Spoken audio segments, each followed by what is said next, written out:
Você conhece alguém que gosta de viver de aparência? Pois bem, sabia que isto é pecado e a Bíblia condena? Sim, a Bíblia condena. Há um relato na Bíblia muito interessante sobre isso. Mas veja bem, se você conhece alguém que vive dessa forma, observe. Ela vive de uma forma, de um modelo, de um padrão de vida que não dela. Trazendo aqui para a igreja, algumas pessoas vivem muitas vezes aquele grau de santidade. Ela diz que gosta de orar muito, pregar muito, ler muito a Bíblia, mas quem conhece essa pessoa sabe que ela não é bem assim. Você sabia que viver desta forma é pecado? Pois é, há um casal na Bíblia que gostava de viver desta maneira. Estou falando de um casal chamado Ananias e Safira. Essa história é interessante porque a igreja primitiva estava iniciando, a igreja estava desenvolvendo, os apóstolos estavam trabalhando, levando o cristianismo adiante. Então, as pessoas que aceitavam Cristo faziam o quê? Vendia a sua propriedade e entregava à igreja, nos pés dos apóstolos, para que fizesse o quê? Para que esse dinheiro, essa renda fosse redistribuída para as pessoas mais pobres. Então, prova é que Atos dos Apóstolos vai dizer que na igreja primitiva não havia necessitado entre eles, porque havia uma grande comunhão entre eles. Pois bem, um homem de Deus, famoso na Bíblia, chamado Barnabé, vendeu a sua propriedade. Quando ele vende a sua propriedade, ele pega todo o dinheiro e entrega aos apóstolos. Ananias e Safira, observando isso, quem sabe, observando isso, eles tiveram uma ideia. A Bíblia não vai contar como eles tiveram essa ideia, mas dá para entender que eles conversaram em casa. Ih, rapaz, vamos se preocupar com a nossa aparência, vamos também tomar uma atitude, vamos ter uma ideia. Qual a ideia? Qual foi a ideia que eles tiveram? Disseram assim, vamos vender a nossa propriedade e a gente entrega a metade para a igreja, para os apóstolos, e a outra metade a gente fica para a gente. Veja em Atos dos Apóstolos, capítulo 5. Mas um certo varão chamado Ananias, com Safira, sua mulher, vendeu uma propriedade e reteve parte do preço, sabendo também sua mulher, e levando uma parte, a depositou aos pés dos apóstolos. Uma observação aqui interessante. Primeiro, não era obrigatório, ou seja, as pessoas não era obrigatório trazer todo o dinheiro para os apóstolos, para a igreja primitiva. Não era necessário. Mas por que as pessoas faziam isso? A palavra que se chama comunhão, amor, um para com os outros, espírito de unidade eles tinham entre si. Então, eles não eram obrigados. Ananias e Safira, se não quisesse vender sua propriedade, não tinha problema nenhum e não seria condenado por conta disso.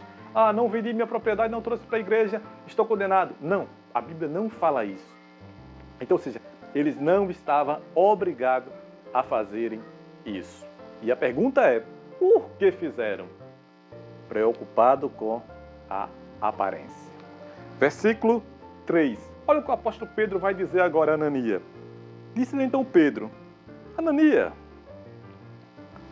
por que encheu Satanás o teu coração para que mentisse ao Espírito Santo e retivesse parte do preço da herdade? E agora, olha o que Pedro vai dizer. Versículo 4, para você ver que era voluntário. Guardando-a, não ficava para ti? E vendida, não estava em teu poder? Por que formaste este desígnio em teu coração? Não mentiste aos homens, mas a Deus. Aqui há um princípio. Você pode enganar A, pode enganar B, pode enganar pastor, diácono, seu pai, sua mãe, na sociedade, seus vizinhos, você pode enganar todo mundo. Mas a Bíblia diz que Deus conhece e sonda todos os corações. Qual foi a consequência? Versículo 5. E Ananias, ouvindo essas palavras, caiu e expirou. E um grande temor veio sobre todos os que isto ouviram. Aqui, Ananias caiu, morto, literalmente morto. E passando o espaço de 3 horas, veja bem, o que aconteceu com Safira? E passando o espaço quase de 3 horas, entrou também sua mulher, não sabendo o que havia acontecido. Ela não sabia. E disse-lhe Pedro, dize-me, vendeste portanto aquela herdade? E ela disse, sim, portanto. Então Pedro lhe disse, porque é que entre vós vos concertaste para tentar o Espírito Santo. Eis aí a porta, os pés dos que sepultam o teu marido, e também te levarão a ti. Ananias e Safira, preocupado com a aparência, preocupado em ser os bonzinhos, preocupado em ser os melhores, preocupado em ser reconhecido como os bons, como os queridinhos, terminaram morrendo no mesmo dia, com intervalo de 3 horas, porque tentaram mentir contra o Espírito Santo de Deus. Então, tenha cuidado com a vida de aparência. Primeiro, é pecado e é um pecado grave. Segundo, custa caro essa vida de aparência, muitas vezes. Custa caro. Não estou falando aqui só financeiro. Muitas vezes a pessoa quer viver uma vida de aparência financeira. Também custa caro. Mas eu estou falando de questões espirituais. Também, psicólogos e psiquiatras também alertam quanto a isso. Viver aquilo que você não é, só preocupado com a sua aparência, também faz mal à sua mente. Não tente viver o que a Bíblia chama de uma vida de fariseu. É uma vida muito bonita no exterior, mas são sepulcros calhados. Ou seja, por dentro, por fora é muito bonito, mas por dentro é podridão. Ananias e Safira, guarde esse nome em seu coração e se proteja para que isto não venha acontecer em sua vida. Que Deus abençoe a todos. Se inscreva nesse canal, compartilhe este vídeo no seu grupo de família, de amigos e parentes, no grupo da sua igreja, para que a gente possa crescer mais aqui nesse canal. Esta é a Palavra de Deus, Atos dos Apóstolos, capítulo 5. Deus abençoe a sua vida.